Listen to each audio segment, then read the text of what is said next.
Now that we have our skeleton complete, we can jump right into assembly. In the previous section, we set up markers throughout our edit to give us an idea of the arrangement, where which clips are going to go. Now, these are not set in stone. You can change them as you will. For instance, the entire beginning section I have marked as nature details.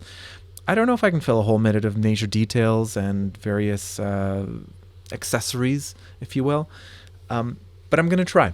I recommend you doing the obvious, easy stuff first. Once your edit starts to take shape, it'll be a lot easier to fill in the gaps. So let's look at the girls getting ready. I have selected my favorite clips in a previous section. My first favorite clip is a wide of the bride getting ready. Not a bad shot to establish with. I'm paying attention to which direction the camera's moving. Here it's moving right. My next favorite clip, okay, it's the bride again, and the camera's also moving right. But now she's sitting on the right. I don't like going from her sitting on the left to her sitting on the right. There's some inconsistency there. So in order to break up time, I need to put a clip in between the two. Great. This will make a good buffer clip. However, the camera's now turning to the left, while in the previous two clips, it was turning to the right. So what I'm going to do in this clip, because no one's walking in it, I can reverse it and it'll still make sense. And now we've just made a mini sequence of 3 clips. Next, we are going to cut and paste these into our main sequence at the getting ready marker.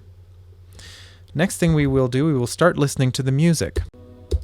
So here is a downbeat for the song. Next downbeat is there. One thing I try to do in my edits is to hand off clips one from the other. So for instance, here's an example of where you have the groom sitting in a chair and then it cuts to the bride sitting in a chair. So even though we're changing locations, it feels very cohesive. Here's another really good example where we go from a mountain and that same mountain lives in the window. So if we actually zoom in and go, it's just a way to tie things together, right? And before I even showed examples of moving in the same direction as the camera. So here we go from outside to inside, and again, it feels cohesive with camera moves. Okay, great. We are finished our sequence. The only things left to add now is a title, which I already made in After Effects, so that's all ready to go.